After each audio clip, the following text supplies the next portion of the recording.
ये समझो कि आपकी इस कॉन्फ्रेंस के लिए कतर से मुझसे रब्ता रखा है। मौलाना सलामुल कादरी साहब ने मौलाना रहमतुल्लाह साहब को लगा रखा था, वो बार बार मुझे फोन करते थे। तो कमाया कहां? इस्लामी मुल्कों में। तवज्जो चाहता हूं, बड़ा बेहतर प्रोग्राम है मेरा, ये पैगाम है। कहां कमाया? इस्लामी मुल्कों में। कमाया कहां? इस्लामी मुल्कों में। 8 घंटे के बजाय 12 घंटे काम कर करके मेहनत करके कमाया। और जब इरादा हुआ घर आने का तो फोन कर दिया, अब्बा आ रहा हूं, मकान बनवा लेना। आप समझ गया कुछ इरादा है। प्लाट खरीदा, ईंट खरीदा, सरिया खरीदा, मोरंग खरीदा। कहां से? नेपाल से। और महल कहां बनाया? नेपाल में।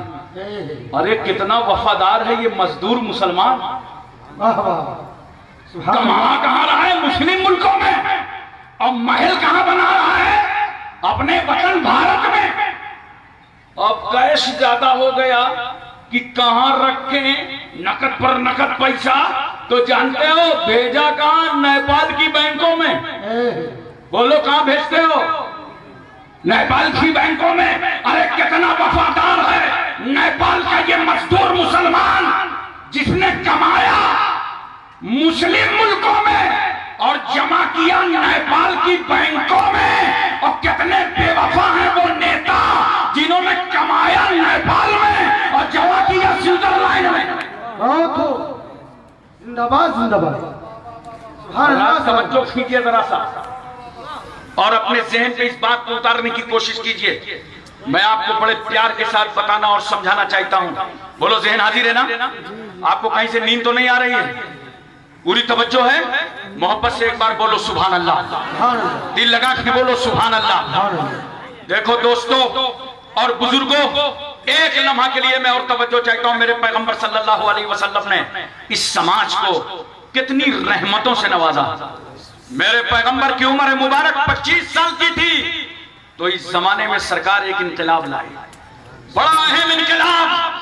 वो वक्त वो था कि मक्के के लोग एक बेबस औरत को देख लेते थे तो उसे मनहूस समझते थे, कारोबार बंद कर देते थे, बिजनेस उस दिन ठप। क्या हुआ? एक मनहूस का चेहरा देखा।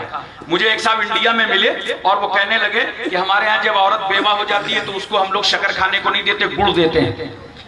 अबे मैंने कहा बेवा के साथ किया था तूने बेवफाई, बेइंसाफी, मगर बेवा का मुकद्दर अच्छा था, गुड़ का रेट अच्छा हो गया। क्या बात है।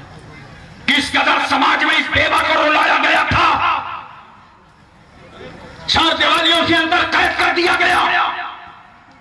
सहेली की बारात आई, हाथों में मेहंदी लगी है, बेवा का कलेजा कांप रहा है, मंसूबे खात्मा मिल रहे हैं, इरादे पामाल हो रहे हैं, मुस्तकबिल की खुशियां कदमों का बोसा दे दे करके वापस पलट रही है। समाज कह रहा है बेवा अब तू किसी के घर की खुशी नहीं बन सकती। रुलाया जा रहा था इस बेवा को, समाज में तड़पाया जा रहा था इस बेवा को, मगर वारे रहमतुल लिल आलमीन मेरे नबी की उम्र मुबारक 25 साल की है। 25 साल के पैगंबर समाज के सामने खड़े हुए और कहा मक्के के लोगों अब अब्दुल्ला का लाल आ चुका है, अब बेवाओं को बेआबरू न होने दिया जाएगा। मेरे मुस्तफा ने बेवा 40 साल खदीजतुल कुबरा को अपने निगाह में अपने निकाह में ले लिया। दुनिया समझ गई कि जिस बेवा को हमने अभागन समझा था मुस्तफा ने उसे सुहागन बना दिया। सुभान अल्लाह। हज़रात मुझे एक बात बताइए, अल्लाह के नबी सल्लल्लाहु अलैहि वसल्लम ने बेवा को इज्जत दी, बोलो, मगर आज का समाज, आज की सोसाइटी, आज का माशरा, आज का खानदान एक कुंवारी बेटी को इज्जत देने के लिए तैयार नहीं है। हमारे घर में जब कोई बेटी जवान होती है, उस बूढ़े बाप से पूछो जो दिन भर की ठोकरें खाने के बाद घर आता है, जवान बेटी का चेहरा देखा, आंखों में आंसू तैर गए। अल्लाह ये मेरी बेटी अमानत है, घर की इज्जत है, मौला रिश्ता चाहिए। माँ रात भर खाली झोली फैला के खुदा की बारगाह में रोती है, अल्लाह रिश्ता चाहिए। माँ रो रही है, बाप रो रहा है, खानदान बेचैनो बेकरार। अब अगर कोई रिश्ता मिल भी गया ना तो उस घर से जवान बेटा निकलेगा और जाकर के कहेगा ससुराल वालों पहले जाएगी। हमको फ्रिज चाहिए, मोटरसाइकिल चाहिए, और देहात वाले बोलते हैं हमको टेराकटर चाहिए। और कुछ जगह हिंदुस्तान में ऐसी हैं जहां लोग बोलते हैं हमको नकद चाहिए।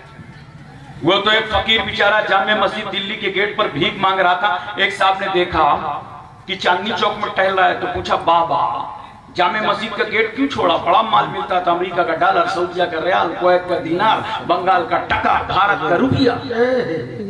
का क्या बताऊं, एक जवान बेटी थी, उसकी शादी करना था, दामाद जहेज बहुत मांग रहा था। तब मजबूरन मैंने अपनी भीख मांगने वाली जगह अपने दामाद को दे दिया। अब मेरा दामाद बैठता, मैं घूम फिर के अपना काम चला लेता। मैं पूछना चाहता हूं नौजवानों, रहमत आलम कॉन्फ्रेंस में आने वालों, नेपाल के जियालो, मुझे मोहब्बत से बताओ, क्या भीख मांगने के लिए एक मजबूर बेटी ही का घर मिला था? ये खैरात के टुकड़े लेने के लिए एक बेसहारा बेटी मिली थी? ये गरीबी का कशकोल फैलाने के लिए एक मजलूमा का घर मिला था? नादान, अगर तुझे भीख ही लेना था तो तूने मजबूर बेटी के सामने हाथ क्यों फैलाया? अरे भीख लेना था तो अजमेर क्यों नहीं चला गया? अगर तुझे भीख ही लेना था तो सरकार महरेरा की बारगाह में जाके रोया होता। भीख लेना था तो मखदूम के चौचा की बारगाह में जाकर के तड़पा होता। अरे भीख लेना था तो शरफुद्दीन याया मुनैरी अलाउलक पंडवी अखी सिराजुद्दीन मखदूम माहिम बाबा बहाउद्दीन बाबा ताजुद्दीन मखदूम जजमऊ मुनव्वर अली शाह इलाहाबादी। अगर तुझे भीख ही लेना था तो कुतुबुद्दीन बख्तियार की महबूब इलाही साबिर कलियरी जिंदा शमगार वारी से देवा। अरे अगर तुझे भीख ही लेना था तो औलियाए नेपाल के कदमों में क्यों नहीं गया? अगर तुझे भीख लेना था तो बरेली जाकर इमाम अहमद रजा के कदमों पर तड़प गया होता तो बरेली में तुझे जमीन भी नजर आती और मुस्तफा का दीन भी नजर आता। नारे तकबीर, नारे रिसालत, हुजूर गौसे इस्लाम। हजरात, एक बात मैं और पूछना चाहता हूँ, बोलो, पूरी तवज्जो है ना? जहन मुकम्मल तौर पर हाजिर है, बोलो। और बड़े प्यार से मुझे बताओ, समझाओ। देखो जरा सा, एक प्यारी बात मुझे याद आ गई। इमाम माली मकाम रज़ी अल्लाह तआला अन्हु की जब शहादत हो गई और उनका कटा हुआ सर नेज़े पे बुलंद करके जब दमिश्क लाया जा रहा था तो एक सहाबी हैं, फरमाते हैं कि मैं मुल्क शाम में था, मुझे खबर हुई कि नवासे रसूल की शहादत हो गई है और उनका कटा हुआ सर दमिश्क यजीद के दरबार में लाया जा रहा है। वो फरमाते हैं तेज रफ्तार सवारी से मैं दमिश्क आया। लोग मुझे एक बात बताओ कि इमाम अली मकाम का सर मुबारक किस रास्ते से आएगा? लोगों ने कहा बाबू साद से आने वाला है। साहबी फरमाते हैं बाबू साद पहुंच गया तो मैंने क्या देखा, एक कटा हुआ सर नेज़े पर बुलंद है और पीछे दाएं बाएं सैयदानियां हैं, छोटे छोटे बच्चे कैद में हैं और इधर उधर यजीदी गुंडे जश्न फतेह मनाते हुए चल रहे हैं। मैं और करीब आया और जैसे ही मेरी नजर सरे हुसैन पर पड़ी तो बेसाख्ता मेरी आंखों से आंसू बह निकले और मैं ज़ारो कतार रोने लगा। उस काफले में एक 7 साल की बच्ची चल रही थी। उस बेटी ने पूछा, बाबा जान क्या हमारी मुसीबतों पे रोना आ रहा है? आप कौन हैं? आपका नाम क्या है? साहबी फरमाते हैं मैंने अर्ज किया मैं सहाबी रसूलुल्लाह हूं। बेटी आज जिस सर को मैंने कटा हुआ देखा है कल इसी सर को देखा था कि अल्लाह के रसूल ने बार बार चूमा था। इन यजीदियों ने हुसैन का सर नहीं काटा, बोसा गाहे रसूलुल्लाह को काटा है। बेटी तुम कौन हो? तुम्हारा नाम क्या है? 7 साल की बेटी ने कहा था बाबा जान मेरा नाम सकीना है। सुभान अल्लाह। और ये जो कटा हुआ आप सर देख रहे हैं ना, ये मेरे वालिद गिरामी इमाम हुसैन का सरे पाक है। साहबी फरमाते हैं बेटी कोई काम हो तो बताओ, आज हम करबला वालों के काम आना चाहते हैं। हजरात कौन सा काम बताया था हजरत सकीना ने? कौन सा काम बताया था? आमतौर से तो मुश्किल वक्तों पर वही काम बताया जाता है जिससे मुसीबतें कमजोर पड़ जाएं। मगर दोस्तों और बुजुर्गों एक लम्हा की मैं कहता हूं हजरत सकीना से, साहबी कह रहे हैं नाम बताओ, वो बता सकती थी। बाबा जान घर वालों की शहादत के बाद घोड़े दौड़ाए गए, आजा के टुकड़े टुकड़े कर दिए गए, चादरें छीन ली गई, खेमे में आग लगा दी गई, रुखसारों पे तमाचे मारे गए। अब हमको यजीद के पास फिर ले जाया जा रहा है, हमें आप मदीना तैयबा भिजवा दीजिए। मगर हजरत सकीना ने मदीने की वापसी का मुतालबा नहीं किया। वो कह सकती थी जनाबे सकीना, बाबा जान 3 दिन से दरिया फुरात पर पहरा लगा रहा, ठंडे पानी का इंतजाम हो जाता, मगर अब सकीना क्या पानी का मुतालबा करती, जिनका 6 महीने का भैया बगैर पानी के शहीद कर दिया गया हो, पानी लाने की वजह से जिनके चचा अब्बास के बाजू काट लिए गए हों, हजरत सकीना ने पानी का भी मुतालबा नहीं किया। वो कह सकती थी बाबा जान चादरें छिन गई, माकूल लिबास का इंतजाम हो जाता, मगर ये रसूलुल्लाह की बेटियां थी, ये दुनिया में झोलियां फैलाने नहीं आई थी, ये तो जमाने की खाली झोलियां भरने के लिए आई। हजरत सकीना ने ये मुतालबा भी नहीं किया। कौन सी बात कही थी? नेपाल वालों, मोहब्बत का खैर अगर अहले बैत से प्यार है तो समझने की कोशिश करना। हजरत सकीना ने क्या कहा था? जनाब सकीना ने कहा था बाबा जान एक काम है। साहबी फरमाते हैं बेटी वो कौन सा काम है? का काम यह है कि जब वालिद गिरामी का सर मुबारक बस्तियों से गुजरता है, आबादियों से गुजरता है, तो लोग तमाशाई बन करके दौड़ पड़ते हैं और इमाम अली मकाम के सर मुबारक के इतना करीब आ जाते हैं कि हम सैयदानियों का पर्दे का एहतमाम बाकी नहीं रहता। हम तो वो हैं जिनके घर में जिब्रील पर्दे का कानून लाए थे। क्या बात? हमारी दादी सैयदा फातिमा का गुजर पुल से रात से होगा तो मैशर वालों को आवाज दी जाएगी, मैशरियो अपनी अपनी नजरें झुका लो, रसूलुल्लाह की बेटी फातिमा 70,000 हूरों के साथ पुल से रात से गुजरने वाली। सुभान अल्लाह, सुभान अल्लाह। कहा बाबा जान एक काम है, वालिद गिरामी के सर मुबारक को थोड़ा आप आगे करा दीजिए, ये लोग आगे चले जाएं तो हम सैयदानियों के पर्दे का एहतमाम हो सके। वो सहाबी फरमाते हैं मैंने खूली को 400 चांदी के मिसकाल दिया था तो उसमें इमाम अली मकाम का सर मुबारक आगे किया था। हजरत इस मकाम पर एक बात मुझे बताओ, एक बाप को अपनी बेटी से कितनी मोहब्बत होती है? इसने कभी अंदाजा किया? और एक बेटी को अपने बाप से कितना प्यार कभी महसूस किया? जब तुम घर आते हो थक करके, नाकाम ना मुराद होकर, दुश्मन के तमाचे खाके, सामने वाले की गालियां सुन करके, बिगड़ी हुई सूरत, बिखरे हुए बाल, घबराया हुआ चेहरा, नाकाम ना मुराद, अपने घर में वापस पलटे। जैसे ही घर में कदम रखा था इतने में 3 साल की बच्ची की नजर पड़ी कि मेरा बाप आ गया, मेरा मसीहा आ गया, मेरा रहनुमा आ गया। रोती हुई बच्ची आई और बाप के गोद में बैठ गई और प्यारे बाप से तुतली जुबान से प्यारी प्यारी बातें करने लगी। हाय बेटी क्या बाप की गोद में बैठी, बाप को ऐसा लगा कि पूरे शहर में कब्जा हो गया, हम धुल गए, थकावट उतर गई। प्यार किया तुमने उस बेटी से, पढ़ाया लिखाया, घर में रखा, 18 साल की उम्र हुई, निकाह के लिए बेचैन हुए, रिश्ता ढूंढा, रिश्ता तय हो गया, दरवाजे बारात आ गई। बारात जाते हैं कि नहीं आप लोग? बोलो भाई जरा सा मेरी तरफ देखो, बारात जाते हो कि नहीं जाते हो? अच्छा ये बताओ नेपाल में बारात दिन में जाती है कि रात में? बोलो दोनों जाती है। अगर दोनों जाती हो तो दिन में बारात ले जाया करो, खर्च कम आता। शादियों को बोझल मत बनाओ, कम खर्च में शादियां निपटा दो।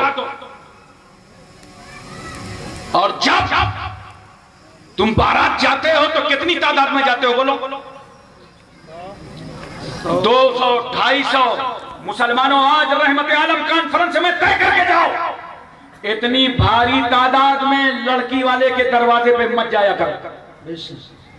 और बारात जाओ तो नोट करो, खाने की नियत से न जाया करो, हो सके तो लड़की के निकाह में शरीक हो जाओ, कुछ व्यवहार लड़की के बाप को दे दो और पानी 1 गिलास पी के वापस पलट आओ। क्या इस पे अमल करोगे? रहमत आलम कॉन्फ्रेंस से पैगाम ले जाओगे? निकाहों का खर्चा रोकोगे? ये नहीं करते हो। बाकी मैंने देखा है, सुना है कि लोग बारात जाते हैं तो इनको गुस्सा कहीं आए या ना आए, लेकिन अगर बारात पहुंच गए तो बहुत गुस्सा आता, बात बात में गुस्सा आता है। और खाना खाने को तैयार नहीं होते, बूढ़ा बाप आके कदमों में गिर जाता है। हाय कितना सता निकले, 14 उधर निकले, खिलाड़ डाला दांत में, कोई कह रहा सालन अच्छा नहीं था, कोई कह रहा रोटी में मजा नहीं आया, कोई कह बिरयानी तो बिल्कुल बेकार थी। अरे खुदा के नाशुक्रे बंदे क्यों बंदे हो बोलो? पूरी तवज्जो है ना? खाने के लिए लड़की के दरवाजे पे मत जाओ, अबे इस नियत से जाओ कि एक सुन्नत अदा हो रही है, हम उस गरीबी में साथ दे देंगे तो हमसे मुस्तफा खुश हो जाएगा। नारे तकबीर, नारे रिसालत, पैगामे मुस्तफा। सुभान अल्लाह, सुभान अल्लाह। एक बात और मुझे बताओ, बहुत सारी जगह होता है, अल्लाह करे आप क्या ना होता, हमारे इंडिया में तो जानते हो जब रुखसती का वक्त आता है तो कहीं किसी जगह उसको बोलते हैं सलामी, किसी जगह बोलते हैं कलेवा खाना, तो दूल्हा अंदर जाता है उसको क्या बोलते हैं? सलामी बोलते हैं। सलामी या कुछ मिलता जुलता नेपाली में होगा, उसको मौलाना जाहिर साहब बताना नहीं चाहते, एक दिन में थोड़ी नेपाली सीख लूंगा। तो बहरहाल तवज्जो कीजिए, तो उस महफिल में जानते हो क्या होता है? चारों तरफ से खातिन इस्लाम खड़ी रहती है और बीच में दूल्हा मियाँ की चारपाई, बीच में दूल्हा मियाँ चारपाई, और दूल्हा अकेले नहीं जाता ससुराल, उसके साथ में 5-6 गुंडे भी होते हैं और कहते हम भी जाएंगे, हम भी जाएंगे। अरे नौजवानों, तुम्हारी गैरतें कहां मर गई? मैं तुम्हारी हमियतों से पूछता हूं, सिर्फ एक बात का जवाब दो। कल तुम्हारे दरवाजे तुम्हारी बहन या बेटी की जब बारात आएगी और 5 गुंडे तुम्हारे दरवाजे पे कह रहे होंगे कि तुम्हारी माँ बहनों में हम भी जाएंगे, तो तुम्हारे दिल पर क्या गुजर रही होगी? अरे शरीयत के खिलाफ इन रस्मों को मिटा दो, इन रस्मों का खात्मा कर दो। दूल्हा मियाँ को भी जाना चाहिए तो अपने सास से मिलना चाहिए। इस तरह बीच आंगन में चारपाई लगा के बैठता है दूल्हा, और अल्लाह ऊपर इतनी शराफत से, इतना सीधा, निगाह नीची किए है और हाथ में लाल रुमाल लिए और यूं लगाए, लगता है इससे बड़ा परहेजगार आदमी पूरे मोहल्ले में कोई नहीं। अबे जितनी शराफत से तू ससुराल गया है ना, इतनी शराफत से अगर मोहल्ले में रहने लगे तब तो अल्लाह का वली बन जाए। रुमाल तो लगाए है मगर अंदर अंदर सोच रहा है पता नहीं क्या माल बाहर निकला। कहा तो था बाइक लेने को, दिल धक धक हो रहा है। सुना तो था कि बाइक मिलेगी, मांगे हुए सिक्कों का म्यार नहीं होता। याद रखना, इन खैराती गाड़ियों का कोई म्यार नहीं होता। तुम खुद कमाओ और तुम्हारी बेटी अपनी, तुम्हारी बीवी तुम्हारे घर अपनी तकदीर लेके आ रही है। इंशाअल्लाह भी इस घर में रहमती रहमत नजर आए। गरीब गरीब माँ बाप से मुतालबा मत करो। दूल्हा मियाँ बैठे हैं, अंगूठी पहनाई जा रही है।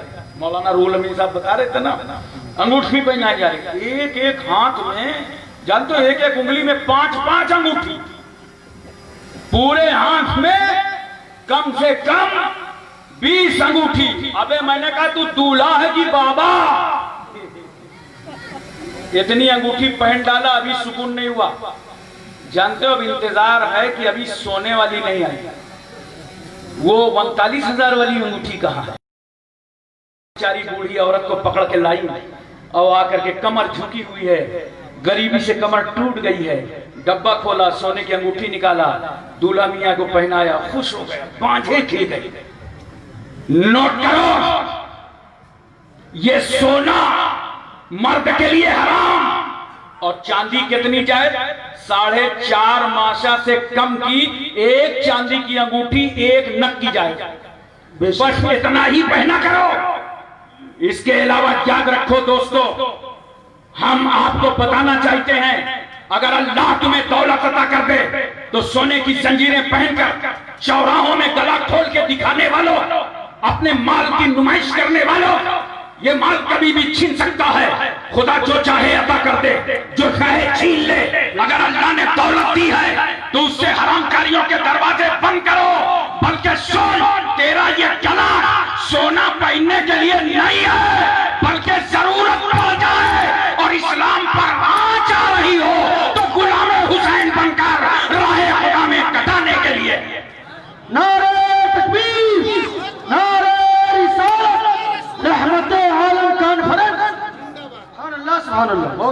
मोहतरम खामईन किराम, एक लम्हा के लिए मैं और आपकी तवज्जो चाहता हूं। बोलो ज़हन हाजिर है ना? पूरी तवज्जो है? मसले याद करते जाइएगा। रहमत आलम कॉन्फ्रेंस का यही मकसद है, बोलो, कि आप तक एक शरीयत का पैगाम पहुंच जाए, आप तक एक सही इस्लाम पहुंच जाए। एक बात और मुझे बताओ, रुखसती का वक्त आता है, बेटी दुल्हन बनकर के तैयार है, बूढ़े बाप को बुलाया जाता है, चलो अपनी बेटी को इजाजत दे दो। हाय, किससे कहा गया है इजाजत दे दो? जिसके कपड़े में सालन के धब्बे लगे हैं, उसकी टोपी पलट गई है, चेहरे पे गर्द और गुबार है, थका हुआ ज़हन, परेशान सूरत, चलो बेटी को इजाजत दे दो। घर के अंदर आया, बेटी को इजाजत देने के लिए, बेटी खड़ी है, हाथ रख दिया बेटी के सर पर, लरसते हाथ, कांपता दिल, रो पड़ा। कहता है, मेरी बेटी, तेरी परवरिश में, तेरे पालने में अगर कोई कमी हुई हो, तेरी पढ़ाई में कोई कमी हुई हो, तो आज अपने बूढ़े बाप को माफ करके जाना। बेटी, मैंने अपनी गरीबी में हर तरह तुझे संभालने की कोशिश की, लेकिन तेरी तालीम और तरबियत में अगर कोई कमी रह गई हो तो इस आंगन से निकलने से पहले मुझे माफ कर देना। बाप की आंख में आंसू निकल पड़े, बाप रोया, मां तड़प गई, बहनों के सिसकियां लग गई, भाई चीख कर रोने लगे। कहो जहेज के मंगतो, कहो जहेज के भिखारियों।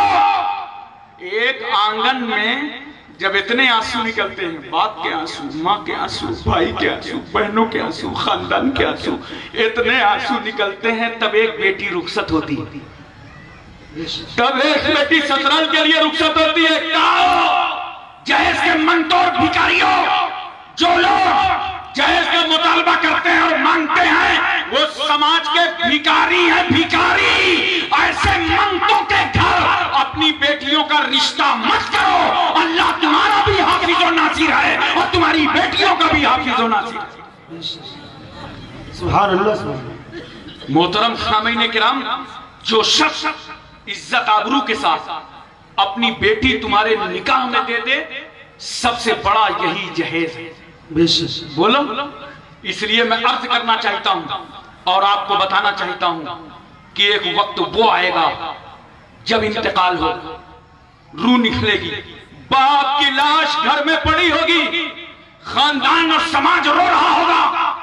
इसी बेटी को जब खबर होगी, हमारी बेटी को जब खबर होगी बाप का इंतकाल हो गया, मेरा मसीहा चला गया, मेरा रहनुमा दुनिया से चला गया, रोती चीखती चिल्लाती मां के घर पहुंचती है। अभी आंगन नहीं पहुंची थी, डेहरी पे कदम रखा था, इतने में गिर गई, बेहोश हो गई, आंखें बंद हो गई। महल्ले की औरतों ने पानी छिड़का, उसे होश में लाई, आंख खोला तो बेटी कहती है, महल्ले वालों, तुम्हारे कांधों पर सिर्फ मेरे बाप का जनाजा नहीं जाएगा, मेरे हुकूक का जनाजा जाएगा। मुझे बेटी कह के कौन पुकारेगा, मेरा त्योहारों में ख्याल कौन रखेगा, परेशानियों में मुझे कौन पूछेगा। वो बेटी बाप की मौत पर इतना रोती है, इतना रोती है, इतना रोती है कि उस बेटी को ये खबर नहीं रहती उसका आंचल कहाँ है, उसका दुपट्टा कहाँ, उसका बाल, उसके बाल किधर बिखर गए, उसका वजूद कहाँ है। बेटियों, बहनों, मैं तुमसे पूछना चाहता हूँ, हमारे समाज में बाप का इंतकाल हो जाए तो बाप की लाश देखकर बेटी अपना आंचल न संभाल सके, दुपट्टा न संभाल सके, अपना वजूद न संभाल सके, अपने बाल न संभाल सके। हमारे तुम्हारे समाज की बेटियों का हाल है। मगर अल्लाह ने कौन सा कलेजा दिया था हुसैन की बेटी सकीना को, कौन सा दिल दिया था जनाबे सकीना को। कितनी इज्जत माँ बेटी है, रिफत माँ बेटी है, तकद्दुस माँ बेटी है, इस्मत माँ बेटी है। अल्लाह ने कौन सा दिल हजरत सकीना को दिया था कि बाप का कटा सर सामने चल रहा था और सकीना का पर्दे पे अमल हो रहा था, कुरान पर अमल हो रहा था, शरीयत पर अमल हो रहा था। सुभान अल्लाह, सुभान अल्लाह। मेरी बहनों, मेरी बेटियों, मेरी माँ, कान खोल करके सुन लो। दुनिया में जो जितना अजीम है उतना पर्दे में है, बेशक। अपने आप को पर्दे में लाओ बेटियों, बहनों, तुम सैयदा की कनीज हो, तुम फातिमा की बेटियां हो। अपने आप को बदलो, समाज में इंकलाब पैदा करो। सुन लो कान खोल करके, जो जितना अजीम है दुनिया में उतना ही पर्दे में है। बेशक। बोलो, कब्रें तो बहुत हैं मगर ख्वाजा गरीब नवाज अजीम हैं तो चादरों के पर्दे में। क्या बात। किताबें बहुत हैं, कुरान अजीम है तो जुज़दान के पर्दे में।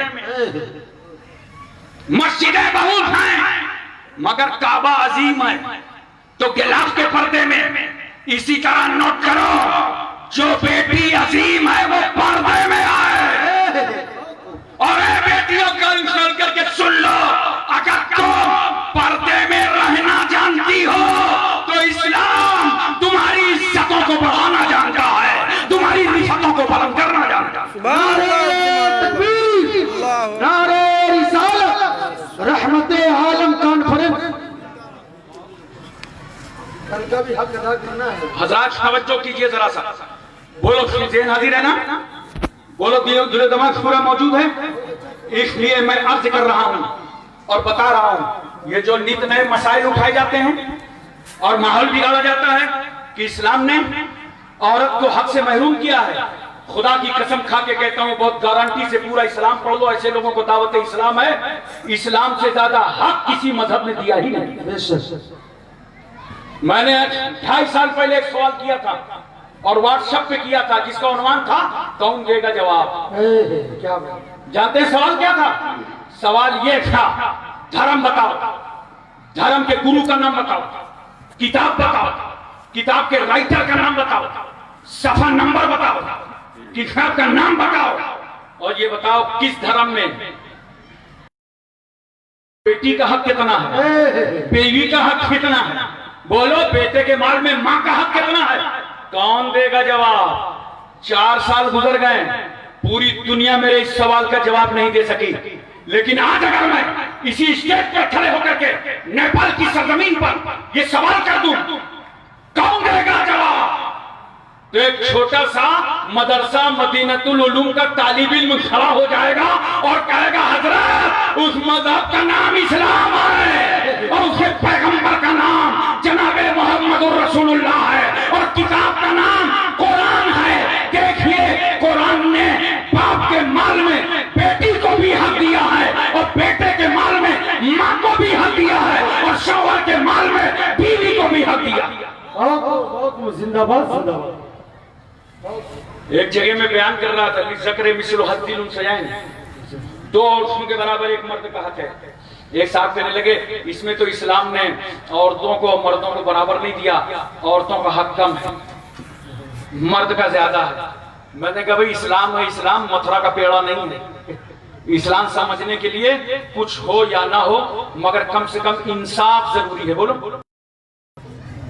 कम से कम इंसाफ जरूरी है। पूरी तवज्जो है ना हजरत? ज़हन हाजिर कीजिए जरा सा और पूरी तवज्जो कीजिए। पूरा ज़हन हाजिर है ना? बोलो। असल में मैं बहुत घबराया करता हूं, अगल बगल में कोई चैन पुलिंग ना कर दे, इसलिए तवज्जो कीजिए जरा सा, ज़हन हाजिर रखिए। इस्लाम ने कहीं हक नहीं मारा। इस्लाम एक आफाकी निजाम है, तवज्जो कीजिए। ऐसा निजाम है मुसलमानों, जो तुम्हारी सोसाइटी चलाने इस्लाम आया, तुम्हारा खानदान चलाने इस्लाम आया, तुम्हारा समाज चलाने इस्लाम आया है। अगर मर्द का और औरत का हक बराबर होता ना, तो आप जानते हैं क्या प्रॉब्लम था? बारात लेके जाते, बारात वापस आ जाते, दूल्हा कभी ना आता, दुल्हन कहती इतना माल है रहना नहीं। पता चला बुढ़ापे में गए थे बहू लेने, लड़का भी हाथ से चला गया। तो जो है ना, तो इस्लाम देखो तुम्हारा घर और सिस्टम किस तरह चला रहा है, तवज्जो कीजिए। क्योंकि एक बेटी को, नोट करो, एक बेटी को कई रूप लेना था। बाप के घर में पैदा हुई बेटी, शादी हो गई बीवी, बच्चा पैदा हुआ माँ। बेटी एक है, कभी बीवी बनती है, कभी बेटी बनती है। कभी बीवी बनती है, कभी माँ बनती है। अल्लाह अकबर। इस्लाम ने इस बेटी का हक नहीं मारा, बल्कि समाज चलाना था। तो इस्लाम ने कहा बेटी तेरा हक ना मारा जाएगा, बल्कि सुन तुझे दरवाजे बदलना है, जहाँ जाएगी वहाँ तुझे हक मिलेगा। बाप के घर में पैदा हुई, बाप के माल में तेरा हक। शादी हो गई, शौहर के घर गई, शौहर के माल में तेरा हक। बच्चा पैदा हुआ, माँ बन गई, बेटे के माल में तेरा। सुभान अल्लाह, सुभान अल्लाह, जिंदाबाद जिंदाबाद। अल्लाह एक बात और बताइए मोहब्बत के साथ। बहुत सारे लोग कहते हैं इस्लाम ने औरत को तलाक देने की इजाजत नहीं दी। अरे ये तो बहुत अच्छा किया, नहीं दिया। बोलो, वरना अगर इस्लाम ने औरत को तलाक देने की इजाजत दी होती ना, तो ये नाकिसुल अक्ल है, दिन भर तलाक देती। जोहर बाद अब्दुल्ला को, मगरिब बाद फजलुर रहमान को, ऐशा बाद अब्दुल सलाम को, फजर बाद अब्दुल मन्नान को, नूरुल इस्लाम को, किसी को तलाक देती रहती। बोलो, पूरी तवज्जो है ना? अच्छा, ये औरतें जानते हो हदीस शरीफ पढ़िए पढ़ाइए तो रिवायत में इख्तलाफ, मगर इन औरतों की मन घड़त रिवायत में कोई इख्तलाफ भी नहीं है। ये औरतें कहती हैं शौहर का नाम ना लेना वरना तलाक हो जाएगी। और जब डॉक्टर के यहाँ जाती है ना, डॉक्टर पूछता है वो हस्बैंड का नाम बताओ, तो खुद नहीं बताती, बगल वाली से कहती है। समझ रही है ना? एक तो बीमार लेके आए, नाम ले लिया तो दूसरी आफत। अच्छा, एक दिन बड़े इत्मीनान से बैठ जामिया शरफुल मदारिस गद्दियाना में सोच रहा था, यार अगर नाम लेने से तलाक हो जाए तब तो बड़ी आसानी हो जाएगी उन औरतों को जो शौहरों के पास रहने के मूड में नहीं है। जैसे ही शौहर अंदर दाखिल हुआ, मिजाज बिगाड़ा, 3 बार कहा अब्दुल रहमान अब्दुल रहमान अब्दुल रहमान। काम लग गया। ए औरतों, शौहरों के नाम को तलाक समझना ये तुम्हारी खता है, और अदबन शौहर का नाम ना लेना ये तुम्हारी अदा है। सुभान अल्लाह, सुभान इस्लाम खता से बचाने आया है और अदा तक ले जाने आया है। नोट करो, तवज्जो के साथ। उलमाए किराम की खास बहुत अच्छा खिताब हो बहुत रहा है। खुसूसी तवज्जो उलमाए किराम की। औरत को बेबस मत समझना। मैंने बहुत बड़ी बड़ी कॉन्फ्रेंसों में ये बात कही है, मुल्क और बैरून मुल्क में भी ये कहा है, इसका कोई जवाब नहीं ला सका। औरत में तलाक देने का हक नहीं है, ठीक है, खुला ही एक ऐसा रास्ता है, मगर उसमें भी इस्तेहका के तलाक मर्द को हासिल है। मगर नोट करो, 2 चीजें हैं बड़ी अहम, सुन करके जाओ। एक है निकाह और एक है तलाक। क्या? जोर से बोलो। एक निकाह, एक तलाक। निकाह से 2 जिंदगियां मिल जाती हैं और तलाक से 2 जिंदगियां टूट जाती हैं। तो देखो, जो जिंदगी तोड़ने वाला मसला था तो औरत नाकिसुल अक्ल थी, ये पावर इस्लाम ने औरत को नहीं दिया, मर्द को दिया। लेकिन निकाह का पूरा पावर इस्लाम ने औरत को दे दिया। हमें कोई औरत इजाजत ना दे निकाह की, हमारे काजी नेपाल साहब पढ़ा लेंगे निकाह? बोलो, किसी गेस्ट हाउस में निकाह हो रहा हो, हजरत ने कहा चलिए आप मेहमान हैं, आप भी चलिए निकाह में शरीक हो जाइए। मौलाना जाहिरुल कादरी साहब भी पहुंच गए, तो उलमा पहुंच गए। इतने में वकील पहुंचा गवाहों के साथ और पूछने गया बेटी से इजाजत लेने का। ज़ैनब, जी हजरत, क्या तुम अपने निकाह का वकील मुझे तस्लीम करती हो? मैं तुम्हारा निकाह अब्दुल्ला इब्ने अब्दुल रहमान से पढ़वा दूं और ये महर है। ज़ैनब ने कहा ना। जैसे ही लड़की ने ना कहा, गेस्ट हाउस में प्लेटें उछलने लगी। बारातियों ने कहा अबे खंबा बचा के भाग लो। लड़की ने इनकार कर दिया, किसी की खैरियत नहीं, किसी की खैरियत नहीं है। अब कोई निकाह करा सकता है? बताओ। लड़की ने इनकार करा दिया, और ये इख्तियार लड़की को इसलिए दिया गया कि ये हाँ करे, ये इजाजत दे। और अगर लड़के के मान लेने से और लड़के के पावर से निकाह होता ना, तो नेपाल में तो काम, इंडिया के हर चौराहे में निकाह होता। हर चौराहे में जहां से कोई लड़का निकला, किसी बच्ची को देखा, साथी से बोला अबे ठहर, क्या हुआ, तू गवाह बन जा, मैंने इसको कबूल कर लिया। इतना कबूल करते कि भ्रष्टाचार फैल जाता मुझे। बोलो अगर मर्द को ये पावर होता, बोलो जिसको चाहते, जिसके घर में चाहते, बैठे बैठे कबूल, तो ये पावर मर्द को है। बोलो चूंकि ये निकाह पूरी जिंदगी का मसला था, तो इस्लाम ने बेटी को हक दिया, बेटी खूब समझ ले, अगर तू राजी है, बेटी अपनी सहेलियों से मशवरा कर ले, तू राजी है, अपने बहनों से मशवरा कर ले, तू राजी है, अपनी माँ से पूछ ले, तू राजी है, अच्छी तरह हालात देख ले, समझ ले, जब तू राजी होगी तभी निकाह होगा। बोलो तो निकाह का पूरा पावर बेटी को, बगैर बेटी की इजाजत के निकाह नहीं। और तलाक का पावर इस्लाम ने मर्द को इसलिए दिया कि ये कामिलुल अक्ल है, जब भी तलाक देगा तो मुनासिब मौका महल होगा। हज़रात तवज्जो फरमाइए, बोलिए ज़ेन आदि।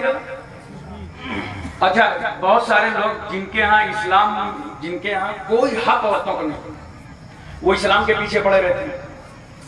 हमारे इंडिया में तो एक साहब हैं, वो आज तक अपनी बीवी को नहीं संभाल पाए, वो सारी मुस्लिम औरतों को संभालने की कोशिश कर रहे हैं।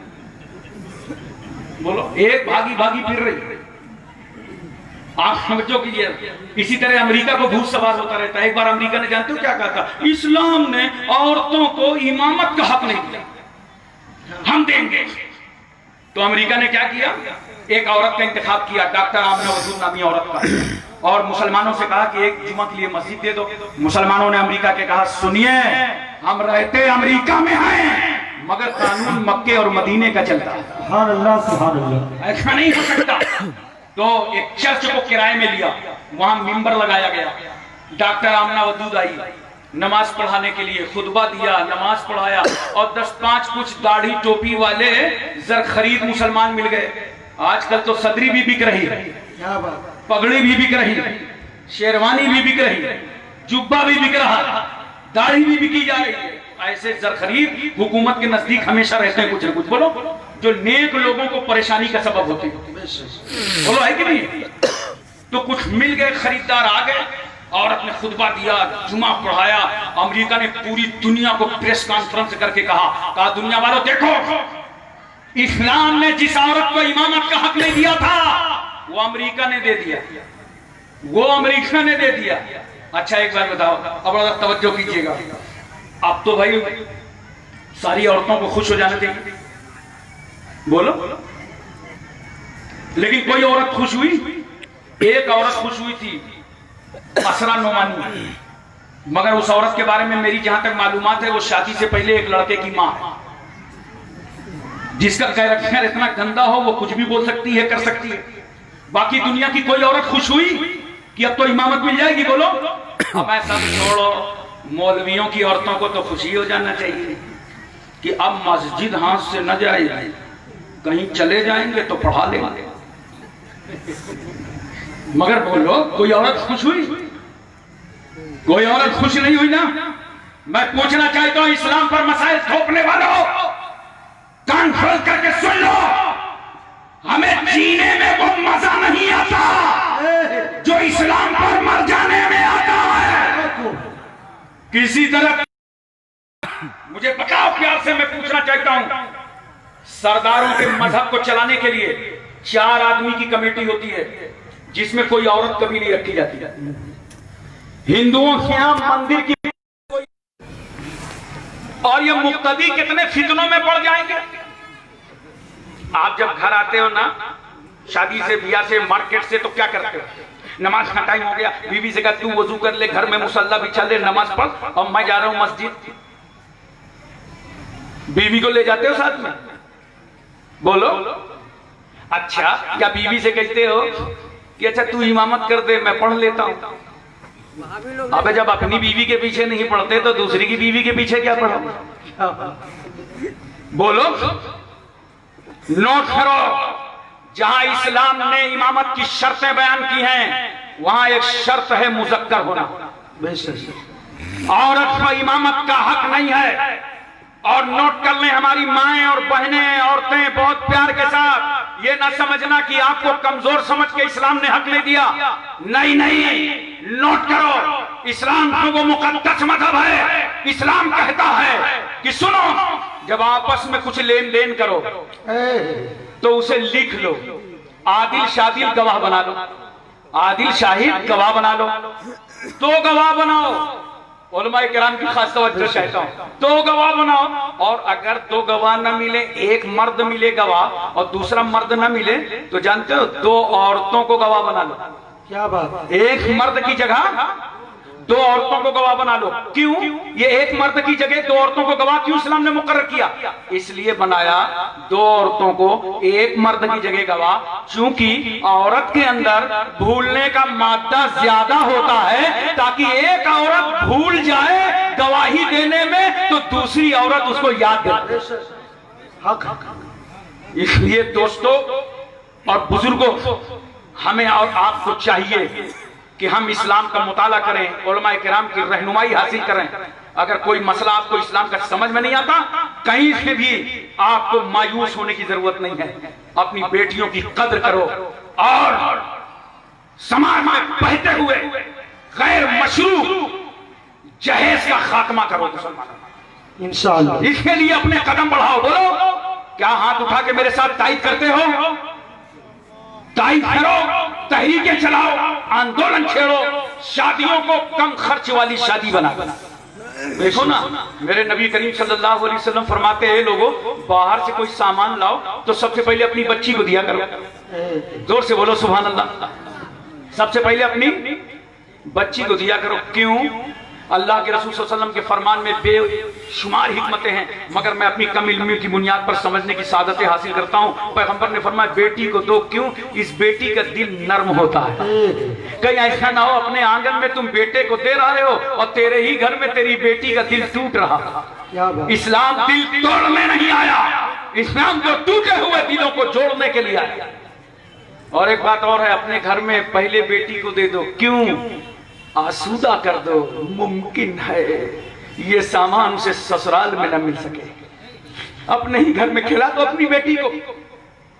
हजरत मेरे नबी ने चल के चलना बताया, करके करना सिखाया। सरकार तशरीफ फरमा है, आ गई खातून जन्नत सैयदा तैयबा ताहिरा फातिमा आसमा हसनैन की मां। पैगंबर सल्लल्लाहु अलैहि वसल्लम अपनी जगह से खड़े हो गए और हजरत फातिमा के हाथों का बोसा दिया। और नबी करीम सल्लल्लाहु अलैहि वसल्लम ने फरमाया, मेरी बेटी फातिमा, अब तुम उस जगह बैठ जाओ जहां पर अल्लाह का रसूल बैठा है। या रसूल अल्लाह, आपने अपनी जगह अपनी बेटी को बैठा लिया। पैगंबर बेटी समझकर, हसनैन की मां समझकर, सैयदा खातून जन्नत समझकर रसूल की रहमत ने कहा, उम्मतियों जहां मैंने हसनैन की मां समझा, खातून जन्नत समझा, वहीं अपनी बेटी समझकर अपनी जगह इसलिए बैठाया कि जब मैं नबी होकर अपनी बेटी का दर्जा बुलंद करूंगा तो मेरी उम्मत के अमीरों और गरीबों को अपनी अपनी बेटियों का मर्तबा मालूम हो जाएगा। नारे तकबीर, नारे रिसालत, रहमते आलम कॉन्फ्रेंस। हजरात, कोई बहुत बड़ा जहेज का मसला नहीं है। गरीब बेटियों का दिल न दुखाया करो। अगर किसी के पास माल हो ना, तो मैं कहता हूं जहेज से बेहतर यह है जो कुरान ने हुक्म दिया है, वो है तरका। आज बाप के माल का जो तरका बेटियों को नहीं मिल रहा, इसी वजह से तलाकें ज्यादा हो रही हैं, इसी वजह से हालात खराब हो रहे हैं। बाप के माल में जिस तरह बेटे का हक है, बेटी का भी हक है। मुसलमानों, अपनी अपनी बेटियों को बाप के माल में तरका देना शुरू कर दो। ये ससुराल जाएगी तो इंशाअल्लाह इज्जत के साथ रहेगा, इसका सर इज्जतों से बुलंद होगा। देखो नबी करीम सल्लल्लाहु अलैहि वसल्लम ने अपनी बेटी खातून जन्नत सैयदा फातिमा का निकाह फरमाया मौला अली शेर खुदा के साथ। और सरकार सल्लल्लाहु अलैहि वसल्लम ने जहेज क्या दिया? एक बान की चारपाई, एक चमड़े का गद्दा जिसके अंदर रूई के बजाय खजूर के पत्ते, एक छागल, एक मशकीजा, मिट्टी के 2 घड़े, 2 चक्कियां। ये मुख्तसर सा जहेज अल्लाह के नबी सल्लल्लाहु अलैहि वसल्लम ने अपनी बेटी को दिया। मेरे नबी तो कुछ भी दे सकते थे, वो तो बागे फिदक के मालिक थे, खुदा के खजानों के मालिक थे। मुस्तफा कुछ भी दे सकते थे, मगर ये मुख्तसर सा जहेज इसलिए दिया कि कल जब मेरी उम्मत का कोई शख्स अपनी बेटी को अपने घर से रुखसत कर रहा हो तो कम जहेज देखकर उस बेटी की आंख में आंसू न बहे, बल्कि खुदा का शुक्र अदा करे कि कुछ हो या ना हो, सुन्नत फातिमा अदा हो रही है। अल्लाह सुभान अल्लाह। पाक रोने से बच जाए कि ये तो सुन्नत मुस्तफा अदा हो रही है। इसलिए दोस्तों, इनकलाब लाओ, हालात बदलो, माहौल में तब्दीली लाओ। अल्लाह की बारगाह में दुआ है कि परवरदिगार आलम हमको और आपको सबको इल्म अमल की तौफीक रफीक अता फरमाए। वमा तौफीकी इल्ला बिल्लाह। अस्सलामु अलैकुम।